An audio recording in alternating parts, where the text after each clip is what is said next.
Buenos días, agradezco al doctor Hinojosa y a su equipo en esta iniciativa tan importante que nos hace regresar aquí a la Facultad de Medicina, donde la mayoría de nosotros como cirujanos vasculares empezamos nuestra preparación y que desafortunadamente en nuestra época pues no tuvimos ninguna aproximación ni ningún acercamiento a la cirugía vascular, a la cual ahora nos dedicamos con mucho cariño.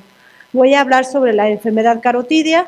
Sabemos que la enfermedad aterosclerótica de la carótida interna extracraneal es una causa prevenible de un evento vascular cerebral que puede llegar a la isquemia y a la muerte. Del 10 al 15% de los eventos vasculares cerebrales son causados por enfermedad carotidia, por eso es muy importante conocer acerca de esta enfermedad. La principal causa de enfermedad carotidia es debido a aterosclerosis por arriba del 90% y hay otras causas menos comunes como son la displasia fibromuscular, las angiopatías inflamatorias, disecciones y dolicidades que nosotros debemos de reconocer y buscar en nuestros pacientes. La formación de la placa es un evento muy importante y se va a formar en el lado opuesto donde se divide el flujo de la carótida común hacia carótida interna y externa con alta resistencia hacia la carótida externa y baja resistencia hacia la carótida interna. Aquí hay unas fuerzas de cizallamiento a este nivel, que esa combinación de fuerzas de cizallamiento altas y bajas van a iniciar con la formación de la placa aterosclerótica, que es un evento muy complejo. Casi el 85% de todos los eventos vasculares cerebrales son más bien de tipo isquémico y solamente un 15% de tipo hemorrágico. Las causas comunes de un evento vascular cerebral son de origen cardíaco, el 35%, carotidio en un 30%, infartos lacunares 10%, diversos tipos 10% y aún queda un 15% en los cuales no vamos a encontrar ninguna causa aparente, que son las idiopáticas. El evento vascular cerebral por enfermedad carotidia es causado por ateroémbolos. Aquí vemos una estenosis carotidia severa. Esos émbolos se pueden desprender y llegar a la circulación cerebral. También nosotros cuando vamos a estudiar la enfermedad carotidia debemos también de saber la gravedad de la enfermedad carotidia, porque esto va a depender del tratamiento que le vamos a dar a nuestros pacientes. Y se va a dividir en tres categorías: leve, menor del 50%, moderada del 50 al 69% y grave cuando ocupa arriba del 70% de la luz. Los factores de riesgo para enfermedad carotidia son los similares que causan enfermedad aterosclerótica a otros niveles, y esto es la enfermedad avanzada, el género masculino, hipertensión, tabaquismo, diabetes e hiperlipidemia. Dentro de las manifestaciones clínicas vamos a tener tres categorías de síntomas. Los primeros son los síntomas oculares, el déficit sensorial o motor y disfunción cortical.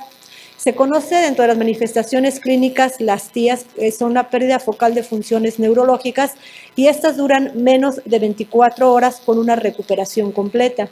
El otro es el déficit neurológico isquémico reversible, que también van a ser síntomas neurológicos que van a durar más de 24 horas y se resuelven en menos de 3 semanas.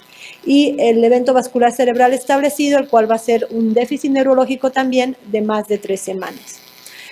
Los síntomas oculares incluyen amarosis fugaz, conocida como ceguera monocular transitoria, el cual el paciente va a referir una desaparición súbita de la visión. Y esto los oftalmólogos lo que van a ver característico en cuanto a la amarosis fugaz son las placas de Hollenhorst, como vemos aquí en un estudio de fondo de ojo, que son émbolos de contenido lipídico más plaqueta y fibrinas, que se puede ver de esa manera. En cuanto al diagnóstico, aparte de la clínica que va a referir el paciente, nosotros siempre hacemos uso del ultrasonido Doppler duplex, en el cual vamos a poder ver imágenes en modo B, en el cual vemos diferentes tipos de placa, vemos las estenosis y muy importantemente el estudio de las velocidades, que nos lo da el estudio de la onda Doppler y que nos va a permitir valorar tanto físicamente la placa como la estenosis de las arterias, utilizando diferentes criterios en la elevación de las velocidades para saber qué grado de estenosis tiene el paciente. También el ultrasonido Doppler nos va a servir para ver la progresión de la placa y también después de que el paciente es sometido a una cirugía de carótida o a un tratamiento endovascular. Otro estudio diagnóstico que nosotros utilizamos en nuestros pacientes es la angiotomografía, la cual nos va a permitir hacer un estudio adecuado de la pared arterial, las placas y los trombos, y en la mayoría de los hospitales se puede tener rapidez y no una resolución espacial de esta enfermedad. En cuanto a la resonancia magnética, pues es más limitada porque no en todos los hospitales se tiene, es un estudio más caro, pero nos da una mejor calidad de imagen en cuanto a la carótida extra e intracraneal, y también va a tener como en su contra que la presencia de calcificaciones no va a ser tan adecuada en este tipo de patología. En cuanto al tratamiento médico ideal, sabemos que el estilo de cambio de vida, que es lo más difícil poder inculcar en los pacientes, dejar el tabaquismo, reducción de peso, una dieta adecuada y ejercicio, y el manejo médico que actualmente también ha mejorado mucho con el control de la presión, nuevos antihipertensivos, el control de los lípidos, el uso de antiplaquetarios y obviamente factores de riesgo como diabetes mellitus. En cuanto al tratamiento quirúrgico, es la endarterectomía carotidia, que vemos la incisión que hacemos para exponer la arteria carótida, hacemos control vascular de la carótida común, la carótida interna y la carótida externa. Posteriormente hacemos una incisión en la arteria carótida y se extrae completamente la placa, como vemos aquí. Aquí vemos la presencia de una placa ulcerada. Y este tipo de tratamiento está indicado en pacientes que tuvieron síntomas, como ya vimos, con bajo riesgo, y no se considera realizar este tipo de procedimiento en pacientes que tienen enfermedad carotidia que son asintomáticos. En eso se ha visto que lo mejor es el tratamiento médico. En cuanto a tratamiento endovascular, el uso del stent carotidio debe de hacerse por médicos experimentados, así como comentaba el doctor Rodríguez Trejo, que se ha practicado ya en cadáveres, se ha practicado con simuladores, y está indicado en pacientes sintomáticos que tienen alto riesgo, que tienen un cuello hostil, o también en pacientes que previamente ya han sido operados y que tienen una restenosis carotidia.